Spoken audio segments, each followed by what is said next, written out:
Hey Kaijus, welcome back to my channel, Kaiju Bites. This is Anna, where I do food tastings and also Kaiju movie reviews.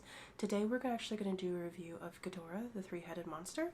Sometimes people also pronounce it Ghidorah. Ghidorah. I always say Ghidorah, so it takes my brain a few seconds to say it the other way. And I have to say, I was going to do Rodan, but I can't find my DVD copy of Rodan, and it's like not on Prime anymore, and I can't get it online, can't find it online. I found a few DVDs, but I feel like I need to find it before I rebuy it. Anyways, besides the point. So, all about Ghidorah today.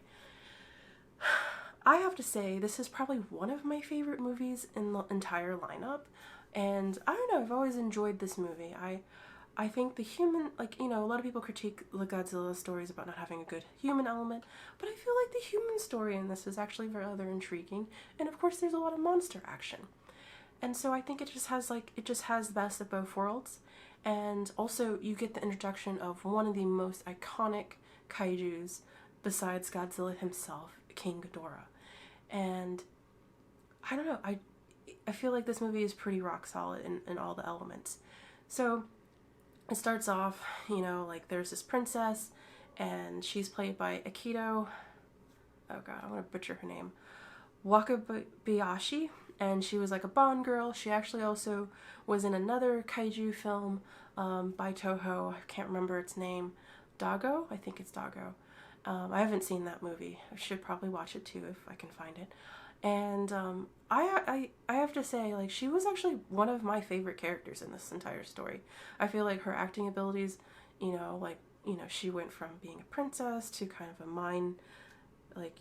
not mind controlled, but she had amnesia, so she was she said she was from Venus, and she was prophesizing all these, these terrible things, and after she makes a prophecy, one of the monsters appears, and it's interesting in that element. You start kind of getting the space element to these stories, because she pretty much jumped out of a plane, but she was not hurt, and she just wakes up and she's fine. So starting kind of like the space element of the Godzilla stories.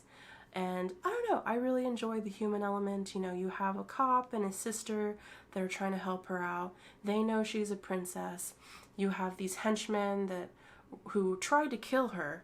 The main henchman, I can't remember his name, he actually tried to blow up her plane, and that's why she jumped out of it. That's the whole, the Venetians told her to jump out of the plane before the plane exploded.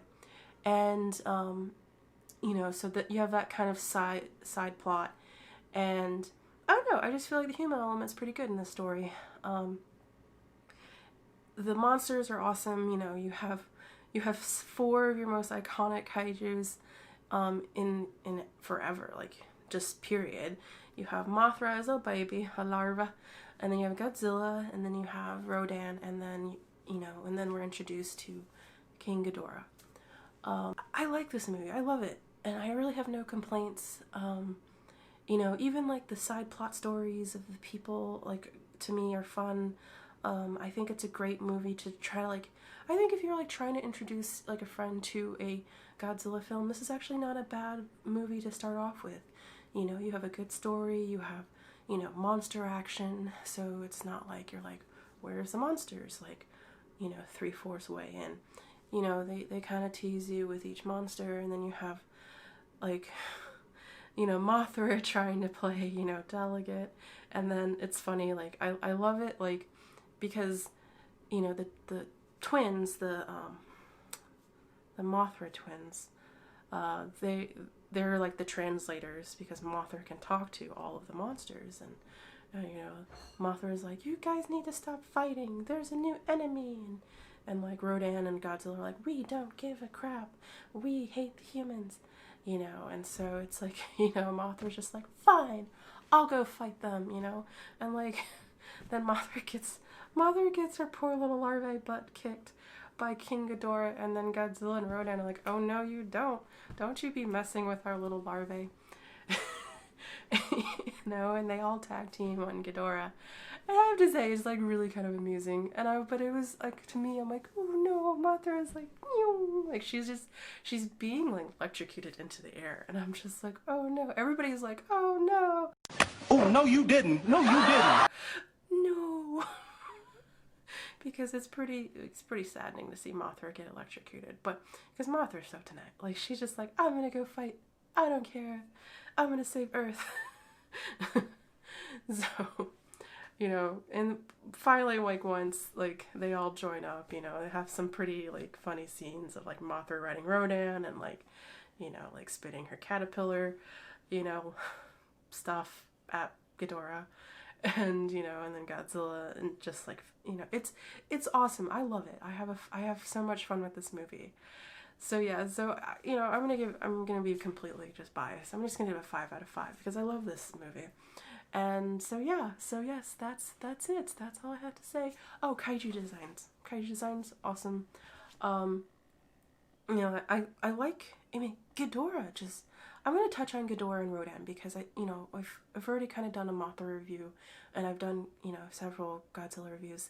And Godzilla's design in this is just like, it's, you know, it's Godzilla, classic Godzilla, you know, there's some differences, but Ghidorah, you know, it's our first look at Ghidorah, and fucking cool. I mean, he is still one of my favorites in design. He's the, you know, the Hydra, dragon, three-headed monster, you know, completely badass, you know, and he shoots electricity, and I don't know, Ghidorah is just cool. I like him. You know, he's mostly the bad guy in like all of these films, but he's completely cool. And I just love like the gold scales and like kind of like the Chinese dragon type design to his face, and you know, and he really does not look like he should actually be able to fly either, but still, he's pretty cool. Rodan, since I haven't talked about Rodan's design, I've always liked Rodan. He's designed kind of like a flying dinosaur, pterodactyl, I think, and still cool. I mean, I like Rodan. I have a special place in my heart for Rodan. He's probably my top five, definitely top 5. You know, one day I should do like a recap of my top 10 favorite kaijus, but yeah, I think he has to fall somewhere in the top 10 at least. So yeah, and I think more because of he's just kind of ornery and bad-tempered, and I love it. So yeah, so I'm gonna wrap that up. I will do the next kaiju movie review, and then, but anyways guys, thank you for watching, like and subscribe, and I'll see you for future videos, and take care.